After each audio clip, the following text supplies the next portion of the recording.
Let's begin. So in this short webinar, I'm going to cover just a few aspects of what I would normally talk about in our diploma in creativity. I'll talk about that very briefly in a moment.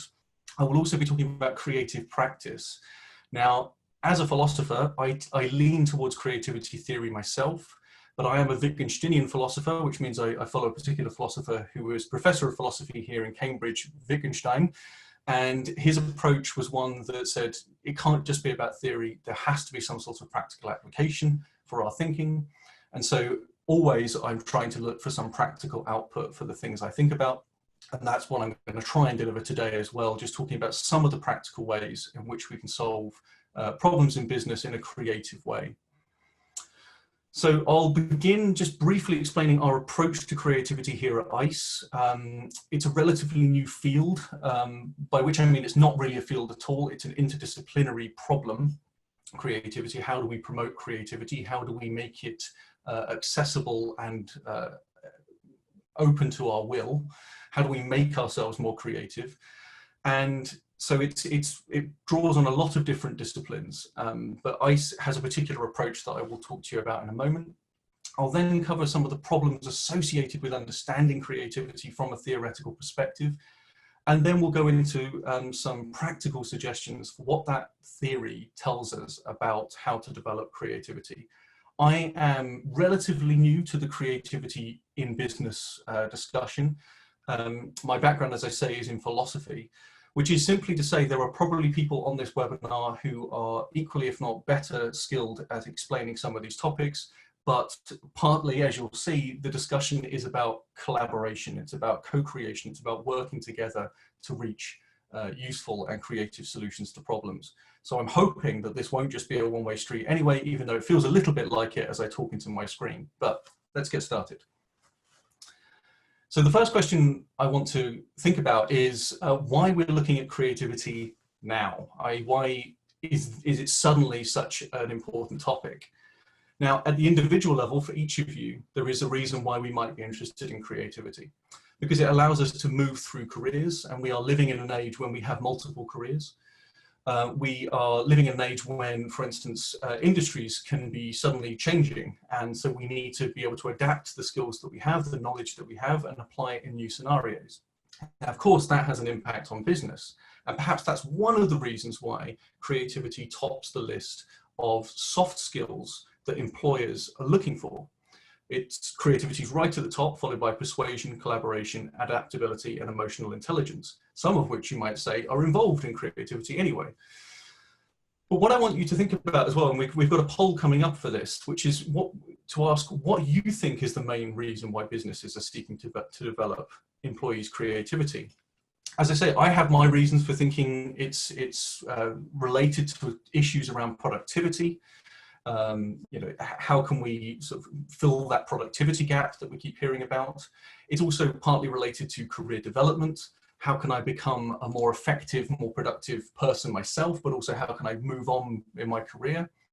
It's about ideation, and that might be a new word. We'll talk about it in a moment as well, but it essentially means idea creation. How can they form new ideas, and how can companies get their employees to form new ideas? Future-proofing, not just your own career, but also businesses. As we see the rise of automation, will we see certain jobs going by the wayside? But of course, what's useful in this is that so far we haven't created AI that can think creatively, or at least we don't think so. And so as we see the rise of automation, we see a greater emphasis and a greater valuing of those things that are uniquely human. The other reason I think that we sort of picked it up here at ICE as well is because education has its part to play. And I'm going to talk about this in a moment as well.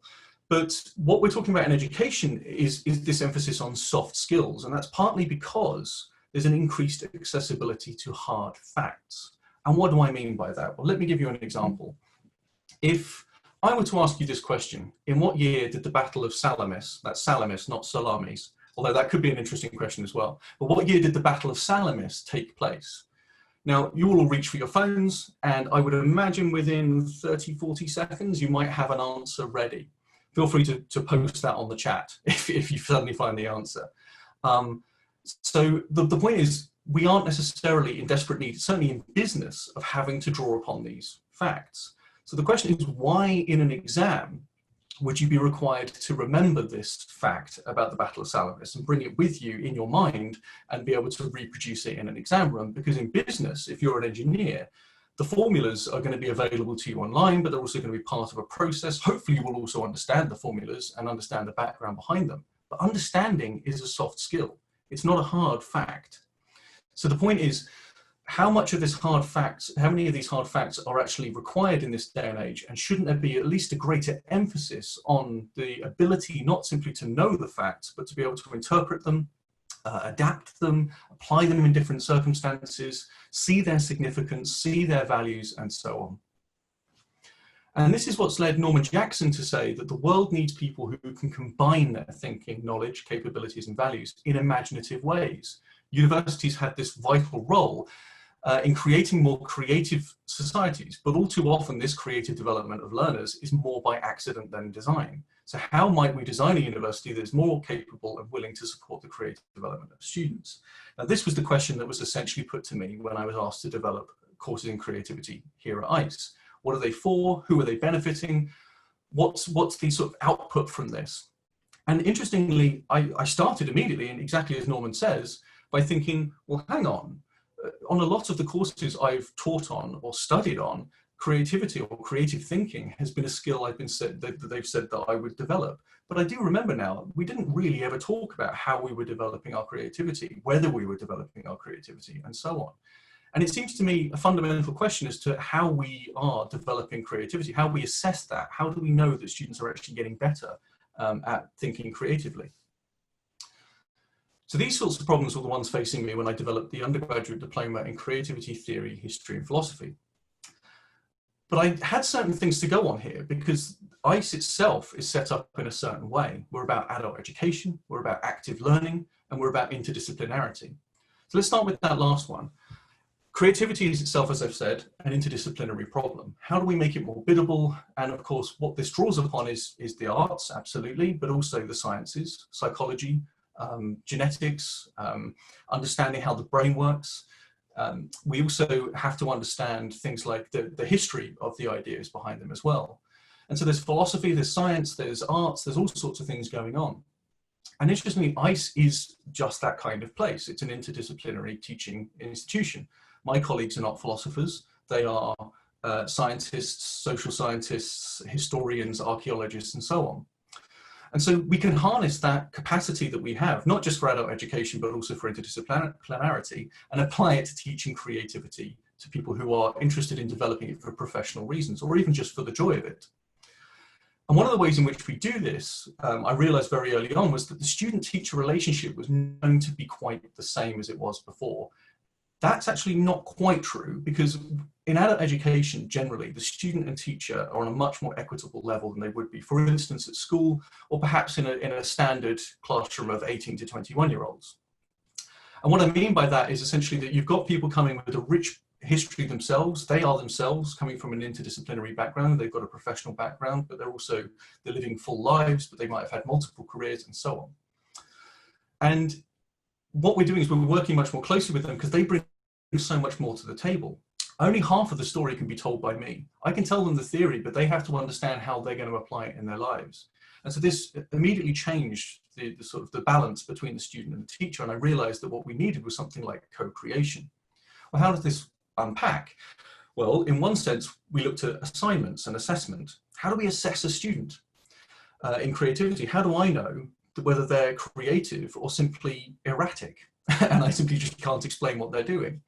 Well, one of the ways in which we do this is by sitting down with them, asking them what they want to achieve, asking them what they want to get from the work, and then pushing them, encouraging them to do better. But at the same time, they'll push us. So I had a student this year who said, I've got a concrete question that I need a concrete answer to. My boss is going to want to know, what did I learn on this course and how can I apply it in my job? So that's pushed me, because now I can't just talk in these philosophical terms. I have to find this really grounded and rooted concrete answer to his question. And so we work together through the assignments. And what you do is you write your assignments, you get your feedback from us, but you don't get a grade. You get to understand the feedback. You get to work with that feedback. You get to learn how to apply feedback correctly. And then you do that. You get your work sort of balanced out as a mode of co-creation. and then you submit it at the end of the course, and only then do you get a grade. And the idea behind this was also the idea that students would then feel freer, more open. After all, they're going to be writing in subjects they're not familiar with. They might have done philosophy before, but they haven't done history or science or psychology. So how are they supposed to write an essay that deals with those subjects? Well, we'll show them how, and they'll develop those skills as they go through. And so they'll be learning the skills needed in all these sorts of different disciplines, but always around a central problem, namely creativity. And so I sit in this sort of central point, this sort of red triangle I've pictured in the middle, and so does the course. It's designed around this approach to thinking. And all the time we're thinking, how does creative theory point the way forward for how people should learn? And there is a reason why I'm talking about it here and now, and it's to point out that this does have professional development at its heart. It does have this focus on how do we get better in business, how do we become more creative and solve our problems in more imaginative ways. Okay, so I'm rattling through this fairly quickly. I'm glad that it's being recorded because you'll be able to have the recording and you might be able to play that back if any of this is going a bit quickly, but I just want to make sure we cover everything. So the first question we might ask when we're studying creativity is, what is it? And I don't really want to answer that here, and I don't really try and answer it in the diploma either. Even in a year, I won't necessarily give the students that particular answer. What I will is give them perhaps 15 different answers. And the idea behind that is that there's no one definition of creativity that I think is definitive. They are definitions, and I also, interestingly, think they are useful. I don't reject them either. I resist them as being the be-all and end-all, but I recognize that they each have value in different ways. And invariably, you'll see creativity theorists like me saying things like, there is no one definition of creativity, but the one I prefer is, and I've done this. And the answer, by the way, to the question of which one I prefer is serious play. It's a form of serious play. It's taking something serious, but at the same time as recognizing that the rules can be manipulated, not broken, but manipulated, made, in fact, and we'll talk about that shortly. So rather than seek a definition of creativity, what I would ask you is perhaps, again, to share in the chat box where, when, and with whom you think you are creative. And this is really important. This is not just a kind of a fun little thing to do during a webinar. It's a really important question to keep asking yourself, because that kind of ostensive definition, which is to say pointing and saying that's creative, that's not creative, is really useful to understanding what creativity involves. And you probably have noticed there's a banana duct taped to my slides. And those of you familiar with the piece of art will know that it comes from Art Basel, and then it's called The Comedian. And I think for me, this is an object that I would point to and say, isn't it interesting when it comes to creativity?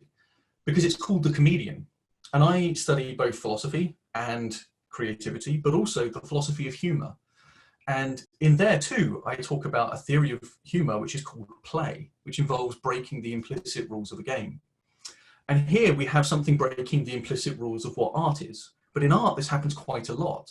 So in a way, what this does quite nicely is it puts it on the wall. It makes it fixed. It gives you a point of reference for what it means to break rules. It's slightly risible, but it's also quite serious. It's saying something about what art is.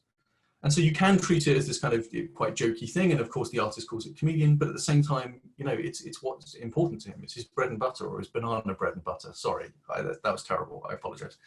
Okay. So another thing about creativity that we have to bear in mind is that we use this one term, but are we referring to one thing?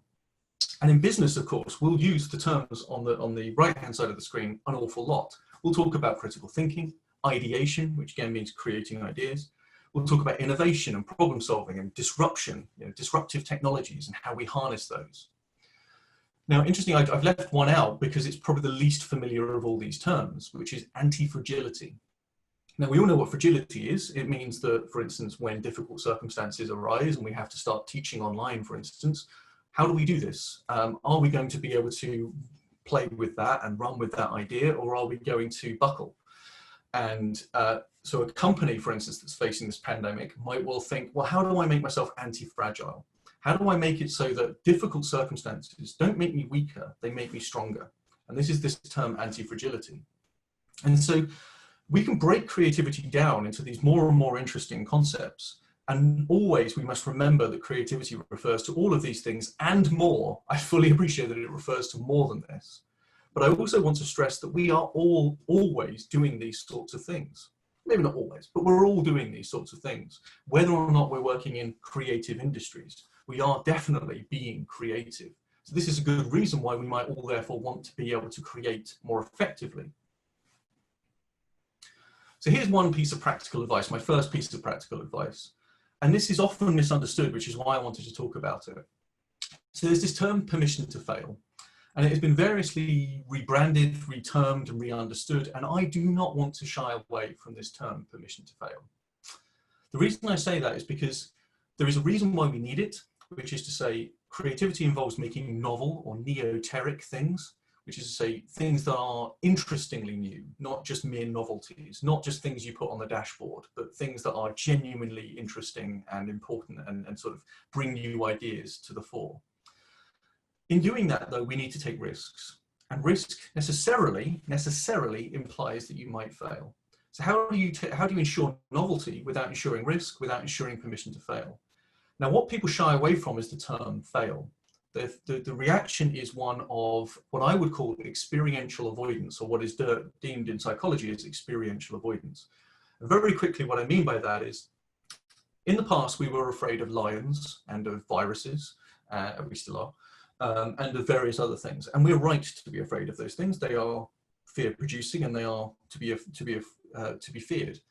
However, we've now also afraid of other things. We have fear when we stand up in front of a panel for an interview, or when we have to present our ideas to the board, or when we are just simply putting our ideas out there on social media. We get afraid. I do. So we're feeling this fear, and what we then realize is that we want to avoid fear itself, not the object of fear, but the fear itself. Sometimes for our career, for businesses to succeed, we have to do things that make us afraid. And so we want to avoid experiential avoidance. We want to stop that from happening. And the way you do that is not by being scared of a term, not by experientially avoiding failure as well, by having yet another term that we want to avoid. We need to confront it. We need to try and recognize it as positive. Now, there is in some way, it's kind of slightly mind-bending to imagine that failure could be something positive. There are trite examples of, for instance, penicillin being discovered by accident, in which case it was a failure to do something, but ultimately it was useful. But of course, against that are the myriad of different examples, like, for instance, we're looking for a vaccine to coronavirus, and if we fail, that's a bad thing, absolutely a bad thing. But there are ways in which you can make this a more positive experience, because you can say, well, firstly, we're going to have 10,000 failures before we get to the 10,001st success, or 10,001st iteration, which is a success. And so it's not about resigning yourself to failure. It's about embracing the capacity to fail. And I think that's what's key here. Anyway, so there are lots of people talking about this, but I just want to stress that we should be promoting permission to fail, as well as things like psychological safety. We want workplaces where people don't feel afraid of trying their hand at something out of fear that they might be graded or that they might fail. My second piece of practical advice is perhaps the more useful one, perhaps for more people, because we're not necessarily creating new ideas, but we are all working together through collaboration. And I would argue what we should be doing more is co-creation. Now, my sort of focal point for this is meeting rooms. Meeting rooms are traditionally not the most creative spaces. I have heard from people who have fantastic ideas, like, for instance, the most junior person in the business always speaks first. I think that's a lovely idea, because what that does is it brings new voices into a discussion, and it's always the first thing you're hearing, and so it kind of shakes up certain biases that you might have that you naturally engender in a business. But generally, meeting rooms, if I asked you to picture one, people are sitting down. There's one person speaking at a time, perhaps. Questions are being asked for feedback, which are noted down in minutes, and so on and so on. And what the problem with this is that's trying to gather together different minds, to have a meeting of minds, to have a sharing of information.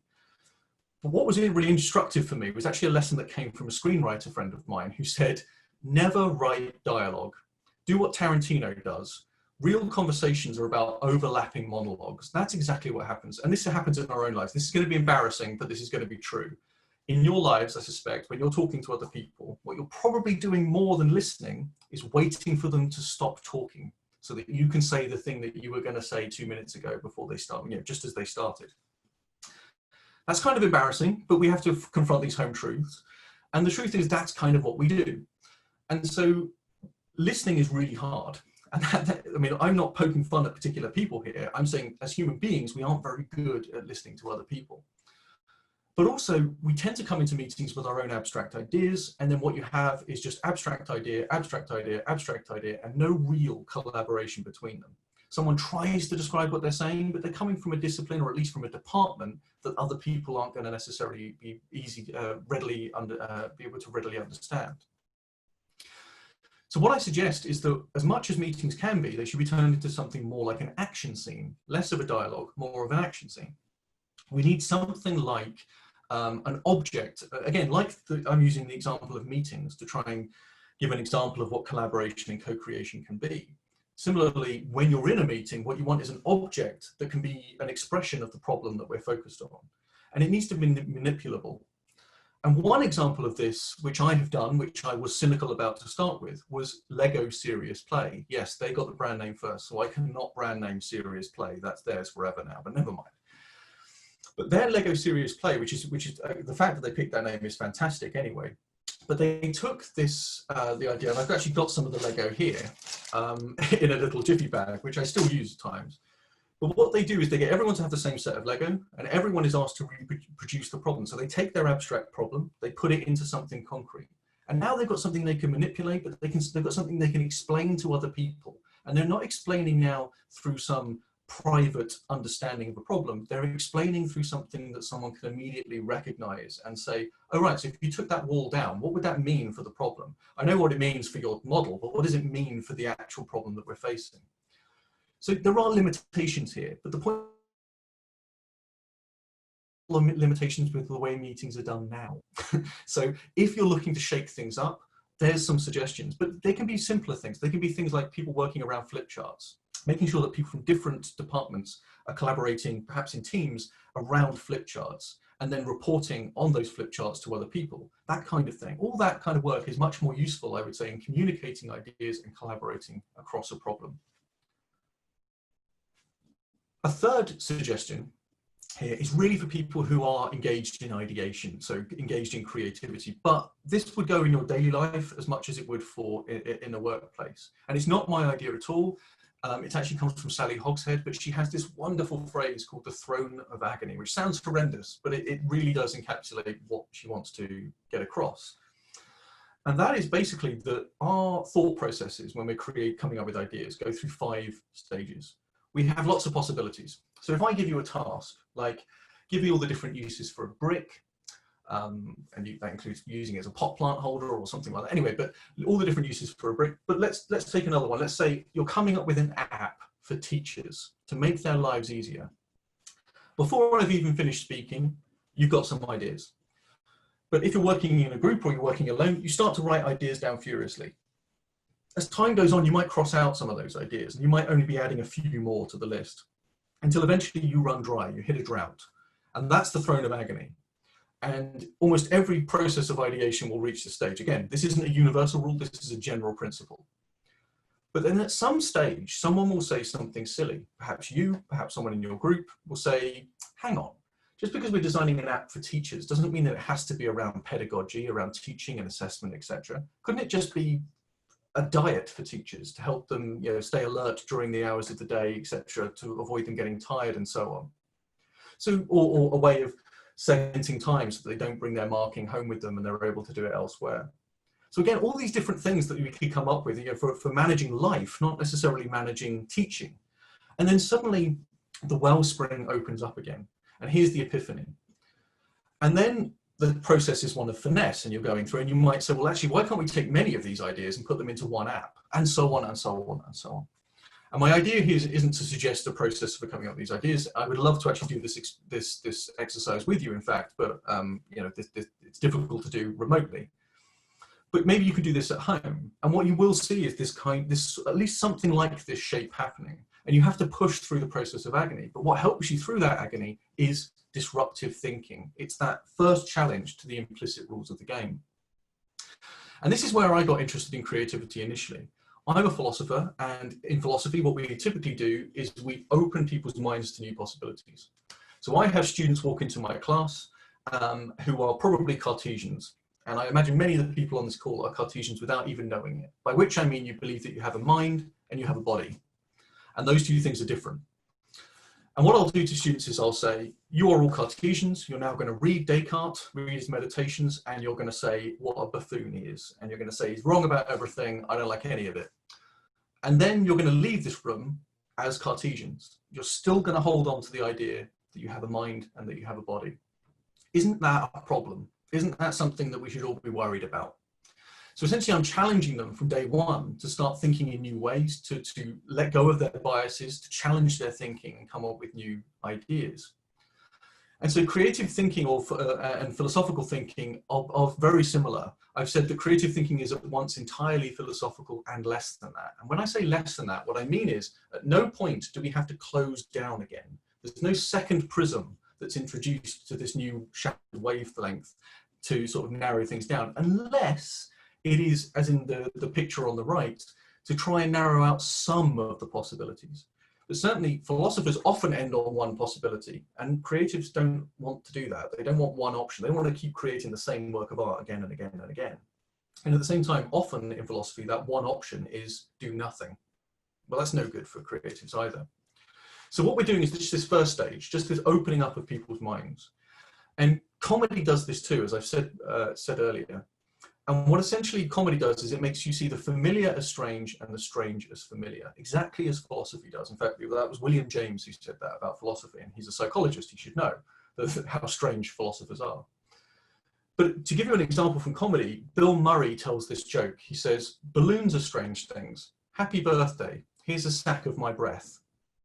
Now that is a very, it's a very funny joke. It's very tight, it's very constrained. But essentially what he's doing is he's pointing out how strange it is that we do this thing called giving of balloons. And he shines a light on that. And the minute you shine a light on it, it's either funny or it's interesting or it's, and so on. And this is what philosophy does and this is what creativity does. But you need to shine that light. And essentially this is a process called design thinking. The light that you shine is exactly the same light that you shine in philosophy, which is to say, where's the problem? What exactly is the problem you're facing? And you can often be surprised by what the problem is, as opposed to what you think perhaps before you thought the problem was.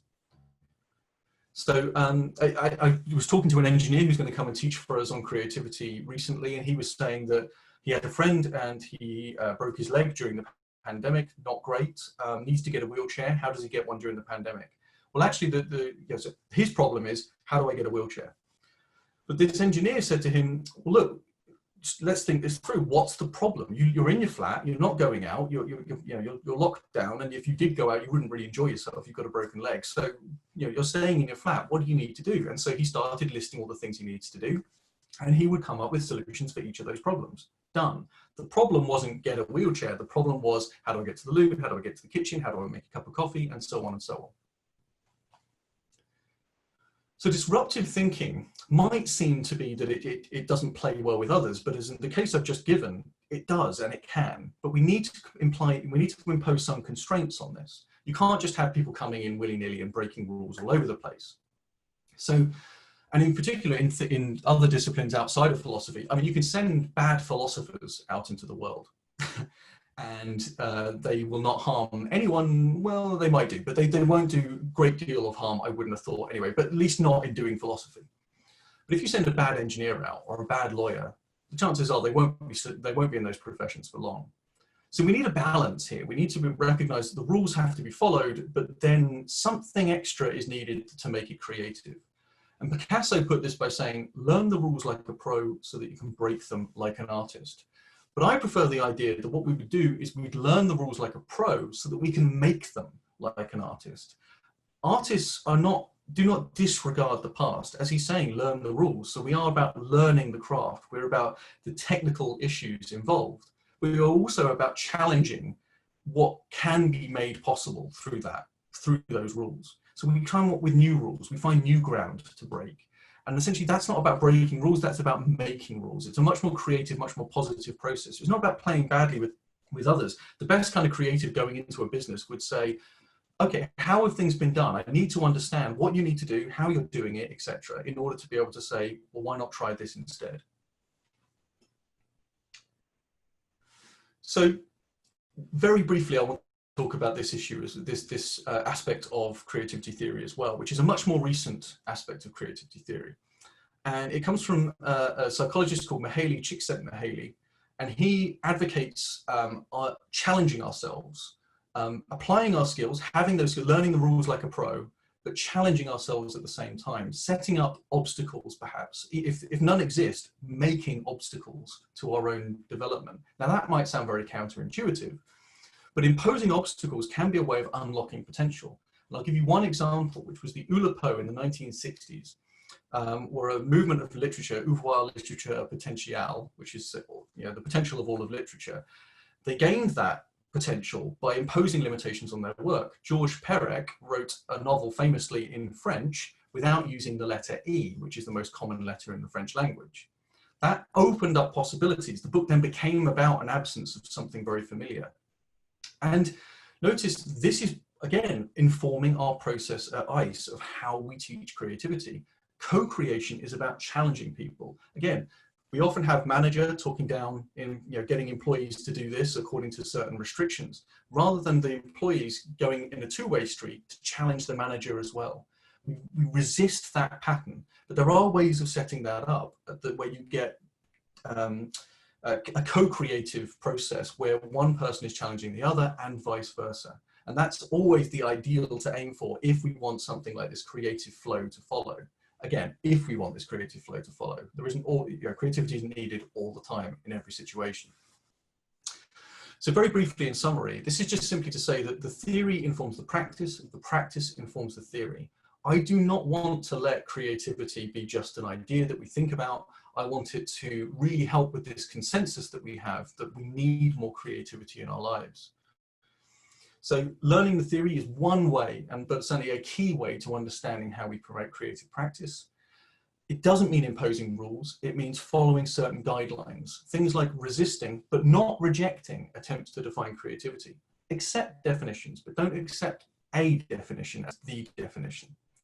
Foster a psychologically safe environment that gives people permission to fail, that lets them feel comfortable about trying their hand, taking risks. Risks will involve failure. That's fine. Get on, and please don't worry about it if it doesn't work out. Collaborating more and doing this through co-creation, through this two-way street. Embracing divergent and convergent thinking. Divergent meaning we have a problem, let's look at different ways to solve it, versus we have all of these different approaches to our business. How do they converge in on a particular problem?